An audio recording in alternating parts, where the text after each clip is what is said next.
Comme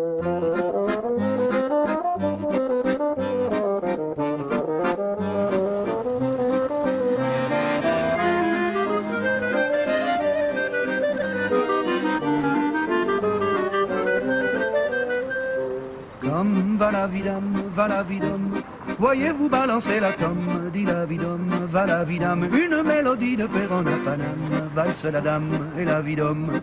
Elle tourne sur le phonogramme, comme une ritournelle s'exclame. Oyez polygame dans l'air des rhizomes, pas de royaume, pas d'oriflamme. Ces airs de nomade en personne, c'est du Perron, c'est de la vie d'âme. De celui qui foule comme le fond et Rome, errance d'âme, errance d'homme. L'histoire des hommes qui se trament dans leur vie d'âme et dans le son de l'âme. T'attends ton équipage, capitaine? Pardon? Bah, avec ton look de voyageur, ton regard planté sur l'horizon, on dirait bien que tu vas embarquer dans un 3-mâts, toi. Bah si je pouvais. Mais non, j'arrive à peine. Je débarque de Grèce. Ah, t'es un voisin? Dis-moi, est-ce que t'as faim? J'en ai fait un peu trop. Allez, te fais pas prier. J'entends ton ventre qui crie famine d'ici. Ah bon? Non. Mais si, écoute.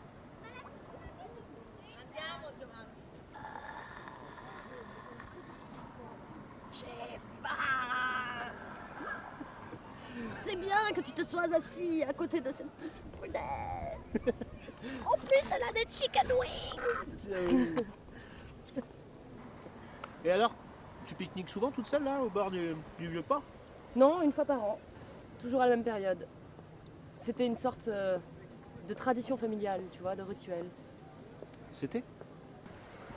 Oui, parce que là, toute ma famille va débarquer. Oui, d'Amérique latine, de Papouasie, de Chine aussi, mes frères, mes oncles, mes cousins. Ouais, gros truc, quoi. Ok. Mais non, je plaisante. Ah. Tu veux un accra? Ouais.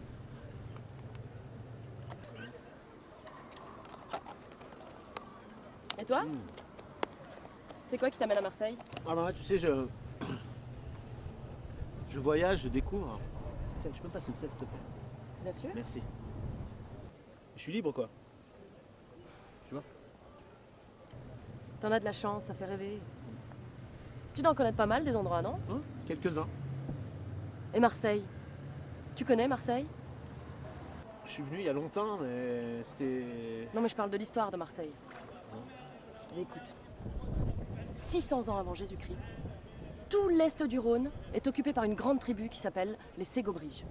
Leur roi, Nan, avait une fille qui s'appelait Gyptis. Un jour... Attends, ça va trop vite là. Il s'appelait comment le roi déjà? Le roi s'appelait Nan Nan. et la fille Gyptis. Gyptis. Voilà. Un jour, il décide que c'est le moment pour elle d'épouser quelqu'un. Il se trouve que ce jour-là, des Phocéens sont arrivés dans la ville et ils sont dirigés par Protis, qui est sous la protection d'Artémis, la grande déesse des Éphèses. Oh, attends. Il y a Gypsy. Gyptis. Oui, Gyptis, qui débarque. Elle est accompagnée de Propolis, qui lui est accompagné à son tour par Artémis. Bon, ok, on va faire plus simple. Il y a un roi qui s'appelle Nan. Ok? Il a une fille qui s'appelle Gyptis. Pour la marier, parce que c'est le moment pour elle, etc., il décide d'organiser un énorme banquet. À la fin du banquet, elle est censée apporter une coupe de vin au jeune homme qu'elle choisit pour époux. D'accord? Il se trouve que dans cette soirée, il y a Protis, le grand commerçant, le bel Apollon grec, qui est là, et quand elle le voit, évidemment, elle tombe raide dingue de lui. Coup de foudre. Là, à la fin de la soirée, elle lui rapporte une coupe de vin. Lui, il comprend que du coup, il est choisi. Il décide de l'épouser parce qu'elle est plutôt pas mal et son père est quand même un roi, donc il a du fric, etc. Et comme cadeau de noces, le roi Nan décide de leur offrir un petit bout du littoral. Protis et Gyptis vont donc fonder ce qui va être plus tard Marseille. Tu veux une coupe de vin? Avec plaisir. La tienne?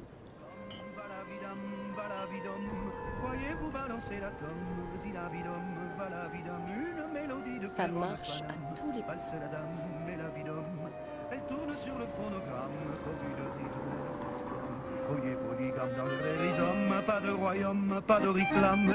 Ces airs de nomade en personne, c'est Luperon, c'est la vie d'âme de celui qui foule comme le font les Roms. Errance d'âme, errance d'homme, l'histoire des hommes qui se trament dans leur vie d'âme et d'homme, en somme, de dame et d'homme.